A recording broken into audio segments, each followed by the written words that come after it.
Bueno, como mencioné, muchísimas gracias por juntarse a esta reunión esta tarde. Sabemos que entre la semana puede ser um, pueden haber muchas actividades, ¿no? Con la familia, así que les agradecimos su tiempo. La presentación acerca de hoy va a repasar los pasos que uno puede tomar si es que llega a tener algún tipo de interacción con un oficial de inmigración, no de ICE, como se conocen. Cada uno de nosotros tenemos derechos, ¿no? En esas situaciones, tengamos estatus migratorio o no. Así que vamos a repasar esos pasos y también cómo conectarse con algunos recursos si la familia llega a enfrentar esa situación. Por medio de introducción, mi nombre es Denise Hernández, estoy acá de parte de una organización que se llama Unlocal. Estamos localizados en la ciudad de Nueva York, en Manhattan, y somos una organización que representa a inmigrantes en temas legales sin fines de lucro, así que la mayoría de mis colegas son abogados de inmigración. Yo no soy abogada, ¿no? Pero trabajo en nuestro equipo educativo, frecuentemente facilitando presentaciones como esta acerca de los derechos, ¿no? Los cambios que han pasado recientemente, que también vamos a repasar en unos minutos. Frecuentemente se oye en las noticias, ¿no? Que hay varios cambios en la política de inmigración, así que vamos a repasar algunos de ellos y qué efecto podrían tener para nuestras familias. Para empezar, ¿no? Vamos a empezar con unos términos, ¿no? Que todos debemos conocer para esta conversación. Antes que nada, no dijimos que vamos a hablar acerca de los agentes de ICE, que el nombre está acá al lado derecho, pero lo que mucha gente no conoce, no es que, o sabe, es que la oficina de ICE está supervisada por el Departamento de Seguridad Nacional, ¿no? Que es una organización que se creó en el 2001, después de el evento terrorista, ¿no? del 9/11. Parte de su trabajo no es guardar la seguridad nacional, mantienen esfuerzos contra terroristas, pero también son supervisores de estas tres organizaciones que son las que ven varios cambios teniendo que ver con la política de inmigración, ¿no? ICE es la organización que enfuerza las leyes de inmigración dentro de los Estados Unidos, no conocido como el Interior, y la Oficina de Aduanas y Protección Fronteriza ejerce el mismo trabajo, pero en las fronteras, ¿no? La frontera del sur con México y la frontera del norte con Canadá. La última organización es conocida como el Servicio de Ciudadanía e Inmigración de los Estados Unidos. En inglés se conoce como USCIS, que es la oficina que procesa todas las aplicaciones de inmigración, ¿no? Entonces, si uno aplica o vive por ciudadanía, si uno aplica por residencia, por una tarjeta verde, si un joven aplica por DACA, esa es la oficina que revisa todas esas aplicaciones. Otros términos, ¿no? Que debemos conocer, que cuando hablamos de un residente permanente legal, ¿a qué se refiere? Se refiere a residentes adentro de los Estados Unidos que poseen esta tarjeta que se ve acá en la pantalla, ¿no? Es una imagen de una tarjeta verde que le da permiso a alguien residir dentro de los Estados Unidos por 10 años o más, ¿no? Se puede renovar después de sus 10 años y después de 3 o 5 años, dependiendo de las circunstancias del individuo, se puede ser usada para aplicar para la ciudadanía.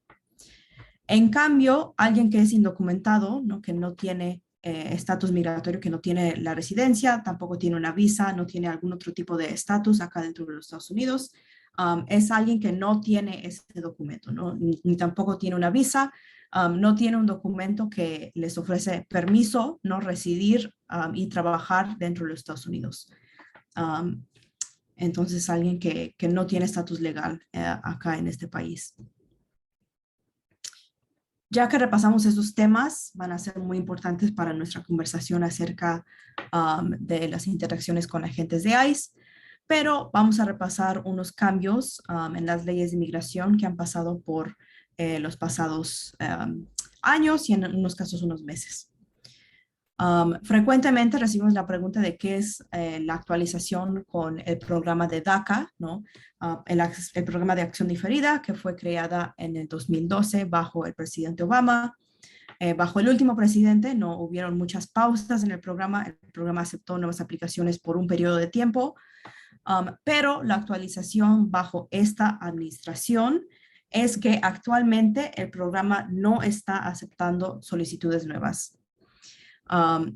Eso está pasando porque hubieron muchas peleas legales, ¿no? Y actualmente hay una pausa en el programa que no está aceptando solicitudes nuevas, pero sí se están procesando renovaciones para esos jóvenes, ¿no? Eso quiere decir, si algún joven aplicó hace tiempo para el programa de DACA, tiene su permiso de trabajo, dependiendo de su situación, cada 2 o 3 años se tiene que renovar ese permiso de trabajo y eso es lo que actualmente está procesando el gobierno.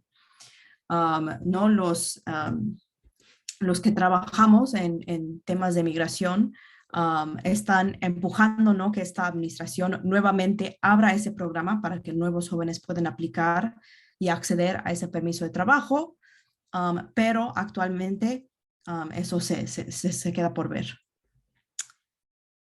Otra actualización que tomó lugar hace unas semanas en el mes de febrero tiene que ver con el programa de lo que se le llama Estado Juvenil Especial Migrante o conocido en inglés como SIDGE.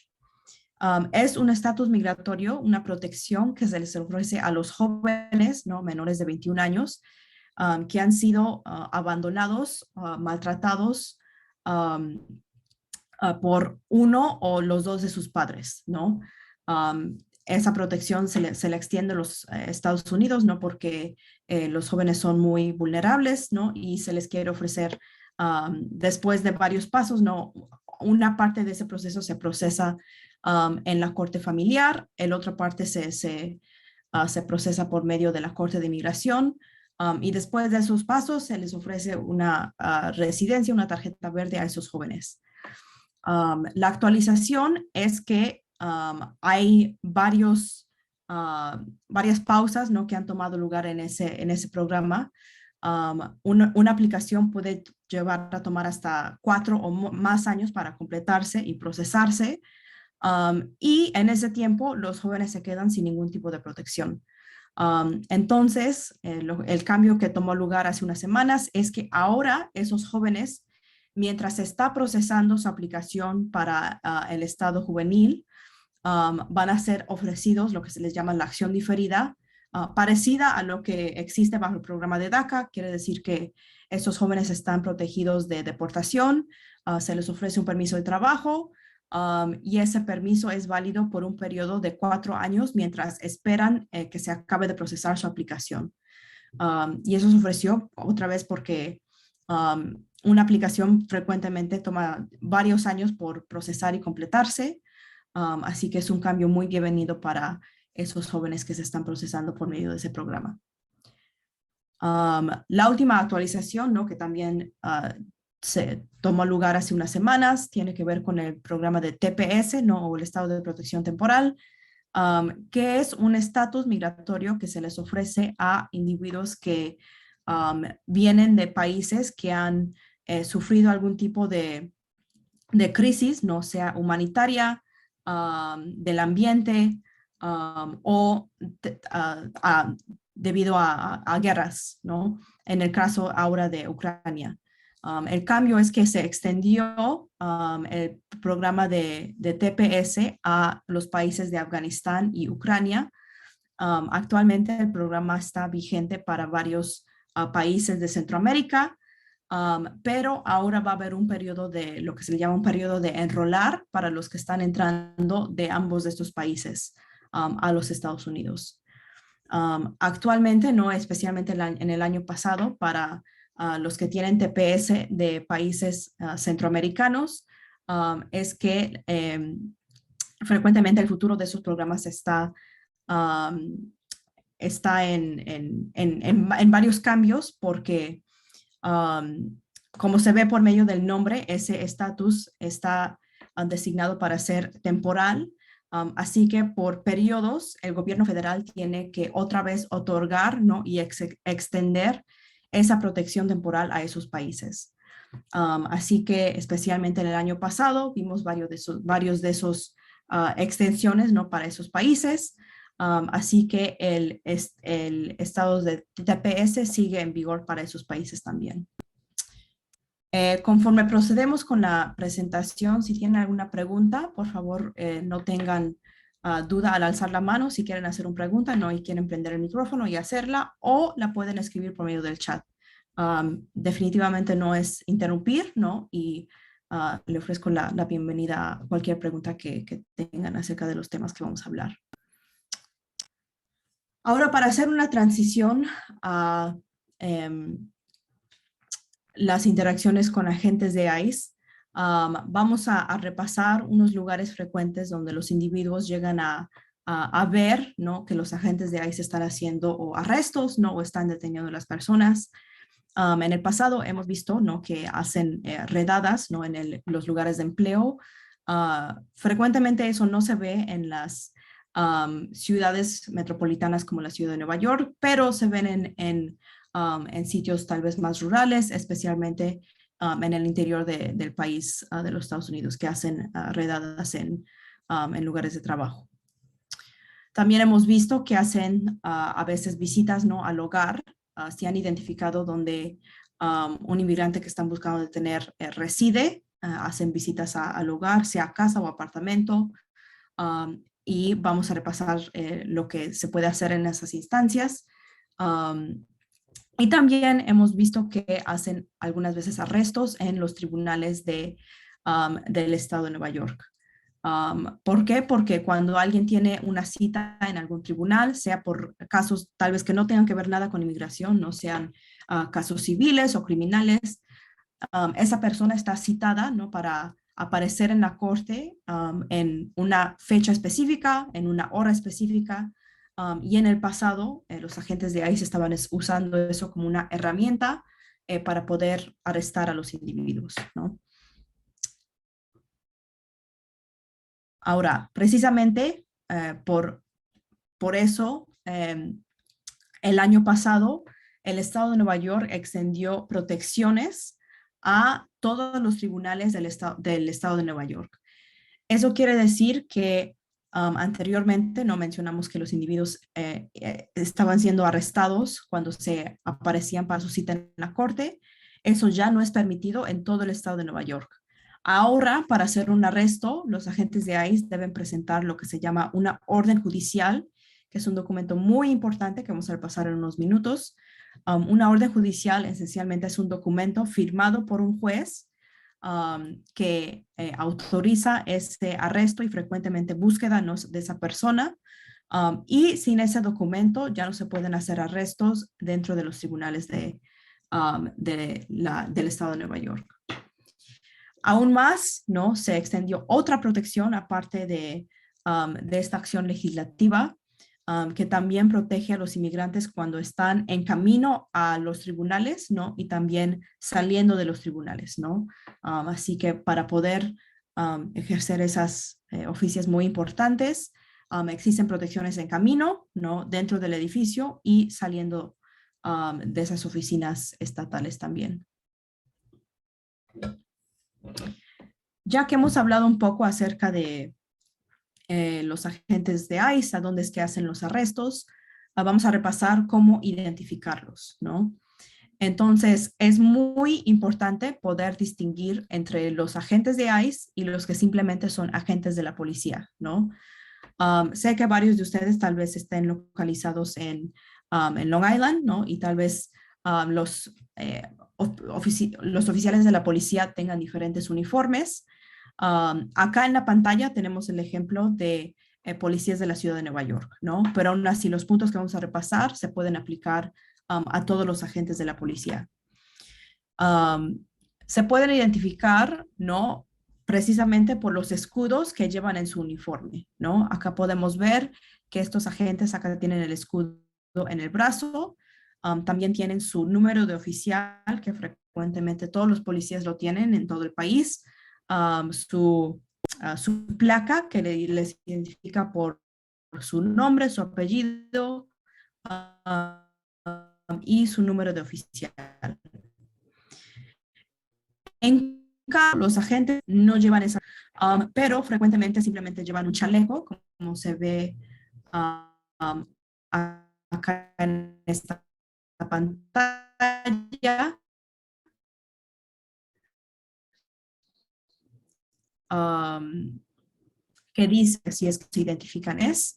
Acá otra vez otro policía de ICE que dice claramente no ICE. Su compañero de atrás dice ICE y también dice Departamento de Seguridad Nacional, que por sus siglas, no como repasamos al principio, en inglés se reconoce como el Department of Homeland Security y por eso es que tiene las siglas DHS en su uniforme.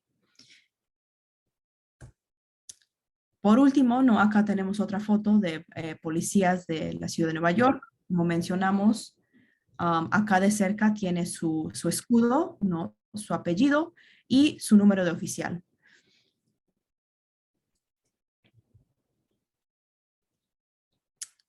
Bueno, ahora otros términos importantes que vamos a repasar. La diferencia entre áreas públicas y áreas privadas es muy, muy, muy importante porque determina a dónde es que puede entrar un agente de ICE sin el permiso de la orden judicial, ¿no? Entonces, acá en la pantalla tenemos ejemplos de los dos, ¿no? Los de áreas privadas y también de áreas públicas. Unos ejemplos de áreas públicas serían la calle, ¿no? La calle enfrente de unos negocios, de unas casas, y también parques públicos, ¿no? Y la definición de una área pública es una área donde quien sea puede entrar sin necesitar ningún tipo de permiso especial, ¿no? Entonces, precisamente no los parques, la calle, cualquier área pública donde no haya restricciones en quién puede entrar. En cambio, ¿no? Un área privada sería reconocida como una área donde para entrar un agente de ICE necesitaría una orden judicial, ¿no? Un permiso específico firmado por un juez que les permite entrar y buscar esa área, ¿no? Sea por información, sea por el individuo que están buscando arrestar, pero sin esa orden judicial no pueden entrar. Entonces, unos ejemplos serían, ¿no? Un carro, ¿no? Que es privada, que es propiedad privada, ¿no? Que si es tu carro, nadie más puede entrar excepto por el dueño, ¿no? O también una casa, un apartamento, otro sitio donde vive la familia y no simplemente se le ofrece acceso a quien sea.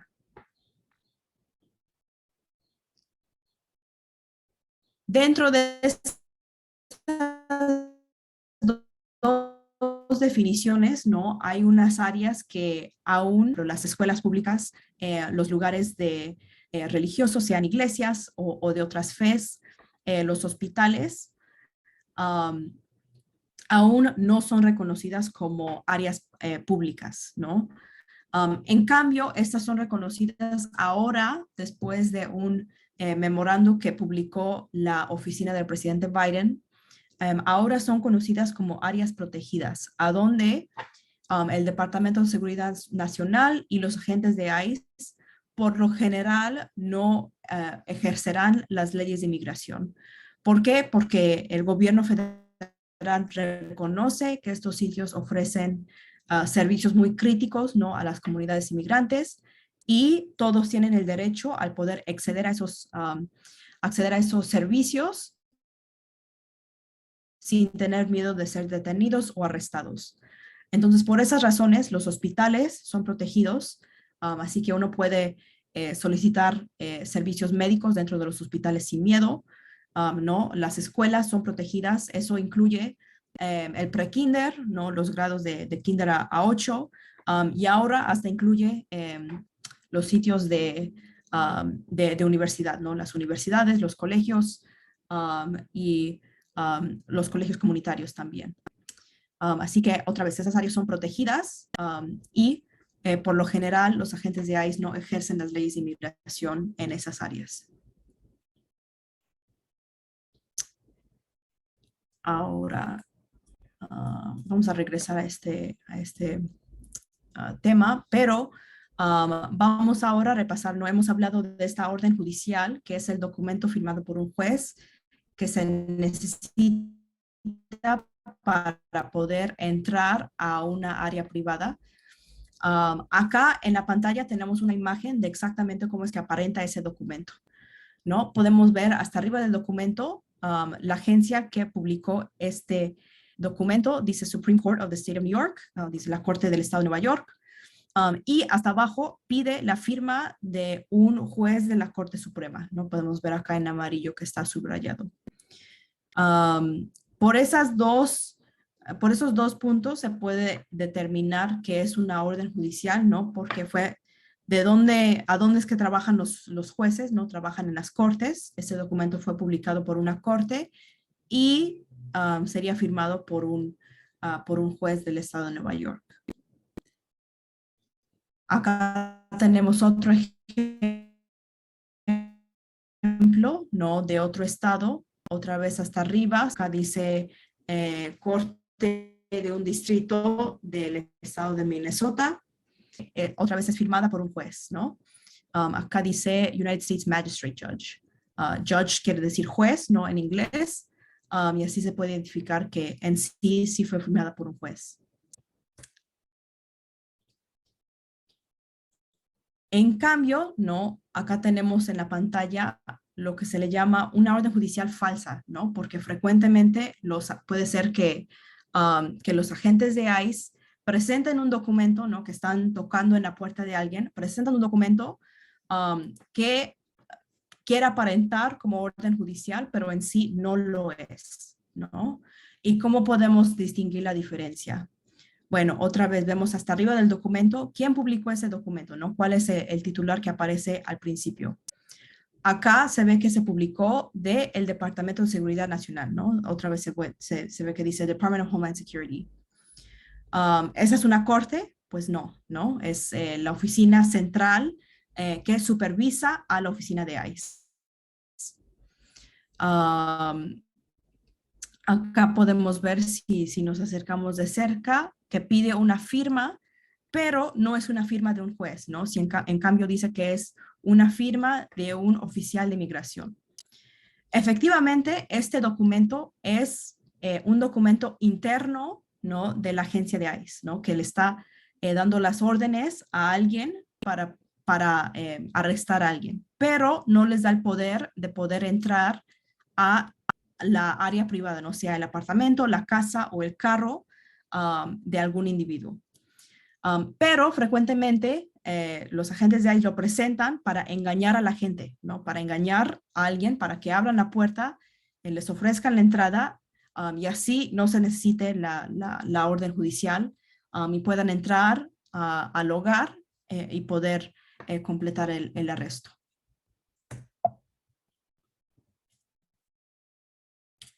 Acá tenemos otros ejemplos de documentos parecidos, ¿no? Otra vez podemos ver hasta el principio quién publicó este documento. Fue publicado por el Departamento de Seguridad Nacional, no es una corte. Pide una firma de un juez, no, acá dice Signature of Authorized Immigration Officer, ¿no? Quiere decir que otra vez no firmado por un oficial de inmigración, no firmado por un juez, no dice judge, ¿no? Entonces, otra orden administrativa, este es parecido al documento que usan para dirigir que se arreste a alguien, pero no tiene ningún poder legal para poder entrar a algún hogar. El último ejemplo, ¿no? Que tenemos acá en la pantalla, también muy parecido. Este es un ejemplo de una orden de deportación, ¿no? Acá dice warrant of deportation, que quiere decir deportación, ¿no? En inglés. ¿Quién publicó este documento? Otra vez, no viene de ninguna corte, fue publicado por el Departamento de Seguridad Nacional. pide la firma de un juez o tiene ya como un juez oficial de inmigración y efectivamente ese es un documento que publica la deportación y ordena a alguien a ser deportado. Pero otra vez vuelvo y les digo, no tiene ningún tipo de poder legal para poder acceder a una área privada, a un hogar, para poder arrestar a alguien. Ahora, ya que repasamos cómo identificar a los agentes de ICE, qué documentos necesitan para poder entrar a algún tipo de hogar o a un área privada, qué es lo que deberíamos tener en cuenta al llegar a tener algún tipo de interacción con un agente de ICE. Antes que nada, cada persona tiene el derecho a guardar silencio. Eso quiere decir que si el oficial hace preguntas, uno tiene derecho a no contestarlas, ¿no? A decir, ejerzo mi derecho a guardar silencio, no voy a contestar ningún tipo de pregunta hasta que esté presente un abogado de inmigración o algún otro conocido de confianza. ¿Por qué es que uno puede ejercer ese derecho? ¿No? Porque cualquier cosa que se diga en la presencia de un agente de ICE puede ser usado en su contra, ¿no? En el caso frente a un juez. Por ejemplo, ¿no? Si alguien llega a ser parado por un agente de ICE y le piden tal vez identificación, ¿no? Y, ¿no? Por cualquier razón, ¿no? Tal vez o no tenga identificación o tal vez tenga identificación falsa, ¿no? Tal vez está indocumentado, está usando el nombre de otra persona. Tal vez uno piense, ¿no? Por querer cooperar con el agente de ICE, eso sea lo mejor, ¿no? Para poder salir de esa situación. Pero eso no es el caso, ¿no? Al presentar algún tipo de identificación falsa, aún se complica la situación más, ¿no? Porque esa información puede ser usada en su contra, no se puede identificar como, um, como, como una identificación falsa, ¿no? Que no lleva el nombre de la persona actual y aún luego esa persona puede ser cargada con fraude, ¿no? Que, ¿no? Como mencionamos, empeora la situación y no asiste, ¿no? En ningún tipo de resolución. Así que por esa razón no es del CAR que quiere hablar con un abogado antes de contestar cualquier tipo de pregunta que le hagan. Si los agentes de ICE no tienen esa orden judicial, ese documento muy importante que repasamos anteriormente, no pueden entrar a las áreas privadas sin que alguien les dé autorización, ¿no? O les dé permiso. Al abrir la puerta, ¿no? Si es que están buscando, si están tocando en un apartamento o un hogar, al abrir la puerta, eso puede ser considerado como ofrecerle permiso a que entren a esa área, ¿no? Así que por esa misma razón, si, especialmente si están localizados en sus hogares, se les recomienda no abrir la puerta, ¿no? Si no se puede identificar quién es la persona que está al otro lado de la puerta de confianza y ejercer juicio, ¿no? Pueden pedir que presenten esa orden judicial. Frecuentemente los oficiales no tienen ese documento, ¿no? Entonces es por eso que repasamos cómo es que luce, ¿no? Cómo es que se identifica. Frecuentemente no tienen ese documento firmado por un juez. Ahora, adicionalmente, como mencionamos, ¿no? Nunca debería mentir en la presencia de un oficial porque eso puede ser usado en su contra. Tampoco entrega ningún tipo de documento falso. Eso incluye documentos que tal vez no sean de usted o no lleven su nombre. Uno tiene derecho a hablar con un abogado y puede pedir hablar con él o tomar su tiempo para identificar a alguien para que lo represente. Si es que llega a ser detenido, no arrestado, tiene derecho a llamar a un abogado o a su familia, ¿no? Para avisarles qué es lo que pasó. Y tienen derecho a ser visitados por un abogado si es que llegan a ser arrestados. Por último, ¿no? Otra cosa que tener en cuenta es que nunca debería firmar algo en la presencia de un agente de ICE sin que se les explique ese documento y preferiblemente que se le explique por una persona de confianza, que puede ser un abogado, ¿no? Que, para que le pueda explicar exactamente lo que es que están firmando. Y esto es muy importante porque hemos visto casos a donde ¿no? los agentes de ICE presentan un documento a alguien para que firmen y llegan a hasta tal vez firmar su propia orden de deportación, ¿no? ¿Por qué? Porque no se les explicó bien y ¿no? No tenían en cuenta que no se les recomienda firmar nada sin que antes pueda ser revisado por un abogado. Por último, no tiene derecho también a contactar a su consulado para avisarles de su caso. Tal vez frecuentemente los consulados también tienen recursos legales a los cuales se pueden conectar. Y tener en cuenta que especialmente para los que no hablamos inglés, no se garantiza que la gente de ICE hable su idioma, ¿no? Y desafortunadamente, eso no es uno de los derechos que es protegido por el gobierno federal, ¿no? Que el derecho a tener algún tipo de interpretación, ¿no? Que se les explique en su idioma. Entonces, muy importante tener eso en cuenta si es que llega a ser arrestado especialmente.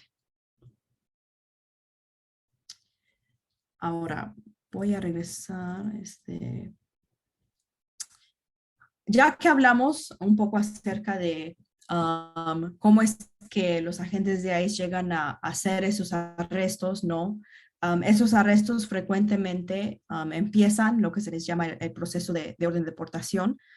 Eso es actual, ¿no? Y repasamos este tema porque actualmente no hemos visto, especialmente tal vez varios tengamos la noción que bajo esta administración, que es más que le ofrece más la bienvenida a los inmigrantes, no tal vez porque sea administración demócrata, no están ejerciendo las leyes de inmigración como el presidente anterior.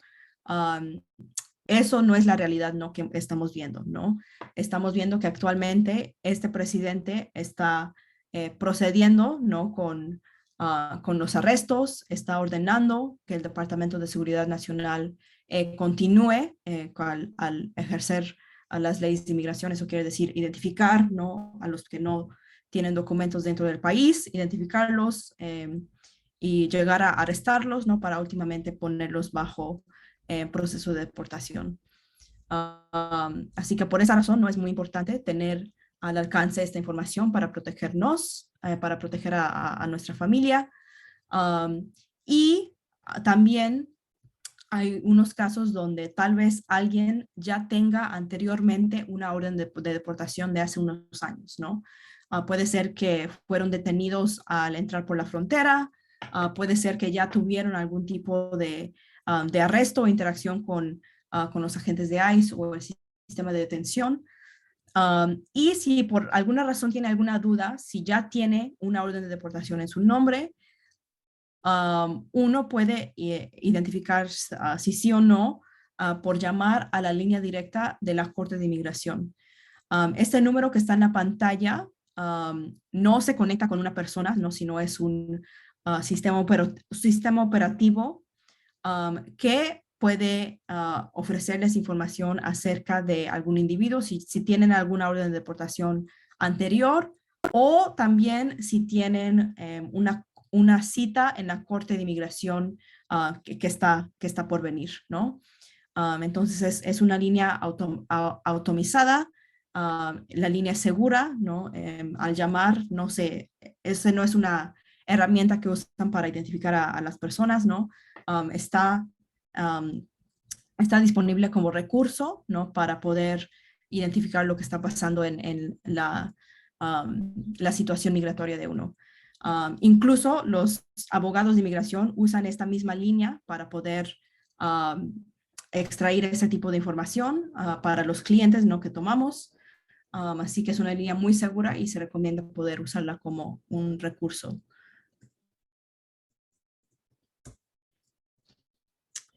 Ahora también vamos a repasar algunos recursos legales ¿no? que existen en Nueva York para los inmigrantes que son detenidos ¿no? y ya están bajo tal vez proceso de deportación y para poder tenerlos a la mano si llega a estar en esa situación.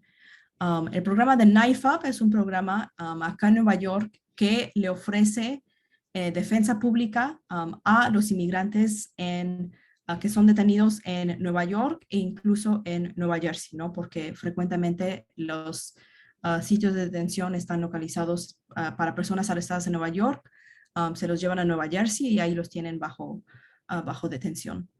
Así que es una colaboración entre tres organizaciones de Nueva York y le asegura la representación a los inmigrantes independiente de los ingresos, historia penal o elegibilidad de alivio. Así que es un recurso, ¿no?, que está disponible en Nueva York para los que llegan a ser detenidos por ICE.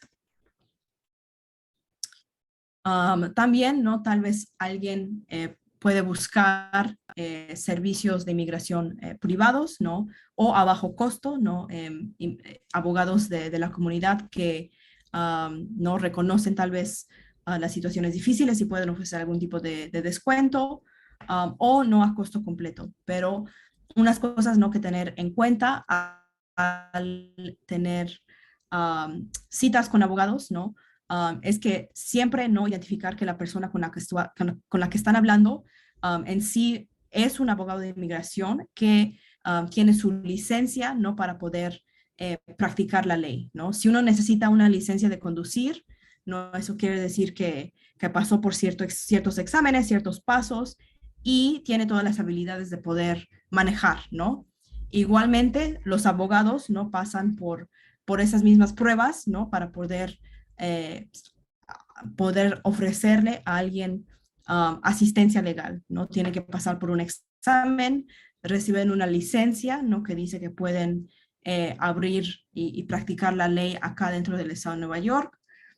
Y sin esa licencia, ¿no?, o acreditación,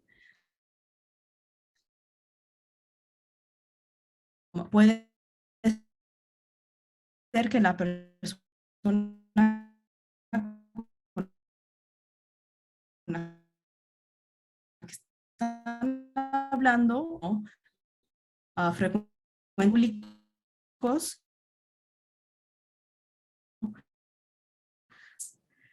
Un minuto.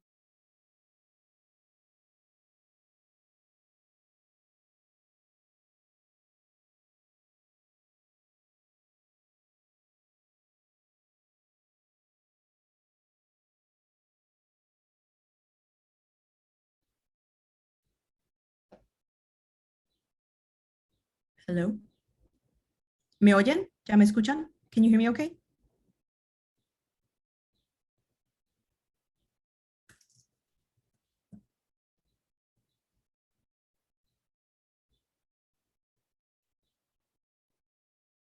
Si alguien podría alzar la mano para confirmar que escuchan bien el micrófono. Ok, perfecto. Bueno, muchísimas gracias. Um, el punto en el que estábamos, ¿no? Las licencias de los abogados, ¿no? Confirmar que tienen licencia para poder ser abogados dentro del estado de Nueva York.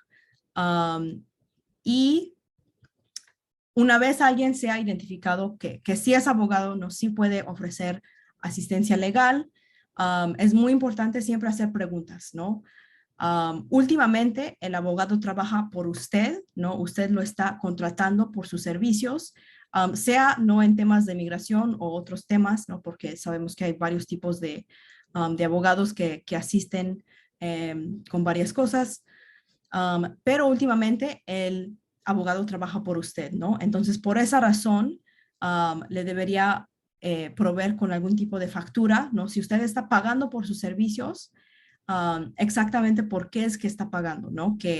El abogado va a ver su caso de inicio hasta el final por este precio, ¿no? Sea $1,000, no 1,500, confirmar que lo va a ver hasta el final del caso y bajo cuáles razones puede haber que haya algún tipo de cobro adicional, ¿no? Si se ve algún tipo de tal vez complicación con el caso o por alguna otra razón haya algún tipo um, de otro cargo, ¿no?, que se va a hacer en algún futuro.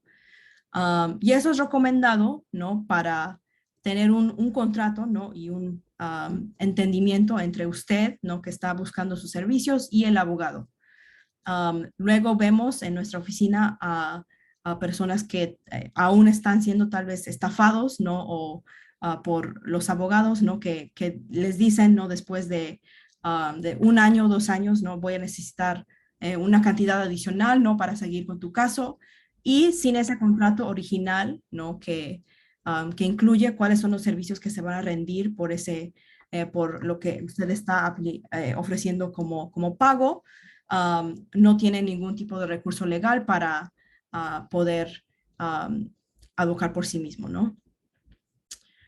Um, los abogados que sí están ejerciendo ley de inmigración correctamente, no frecuentemente tienen su propia oficina, no tienen algún tipo de lugar físico en la cual usted va a hablar con él o ella, y ahí está acudiendo a los servicios profesionales. Por ninguna razón, ¿no? Un abogado debería quedarse con documentos originales. Puedan pedir que usted los traiga, pero tienen que hacer copias para poder quedarse con esas copias y no quedarse con los originales. Frecuentemente también oímos que eso pasa, ¿no? Que el abogado se quedó con cualquier documento original, y de ahí ya no se puede, se pierden, ¿no? Ya no se puede recuperar. Y por último, no también como hablamos, si alguien queda arrestado, no debería firmar nada que usted no entiende por completo. Eso también se aplica al igual con los abogados, ¿no? El abogado tiene el trabajo de explicarle a uno qué es lo que está pasando en el caso legal, explicarle cualquier tipo de contrato que está buscando firmar. Así que si un abogado no toma esos pasos para poder ofrecerles esa asistencia completa, ¿no? Tal vez aún pueden buscar una segunda opinión. Um, entonces, por último, ¿no? Para repasar, solamente los abogados pueden ofrecer asistencia en temas legales.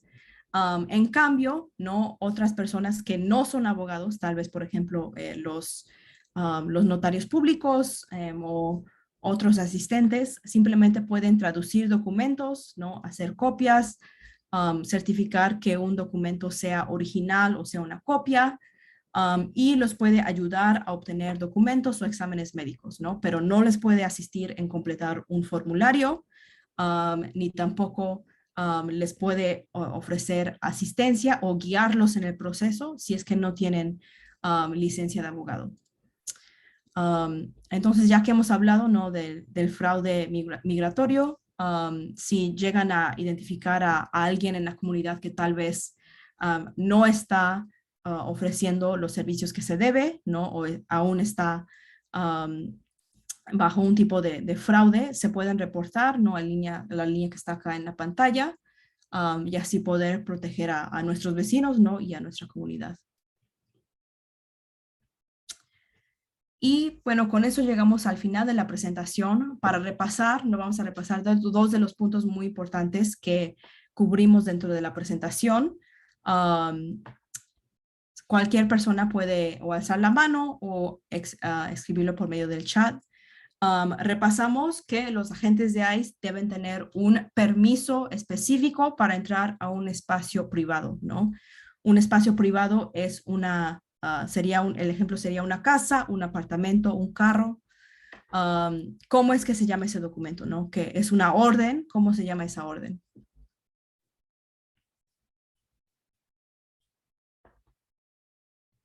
Bueno, ya que tuvimos un momento, se llama una orden judicial, ¿no? Se llama una orden judicial porque tiene que ser firmada por un juez.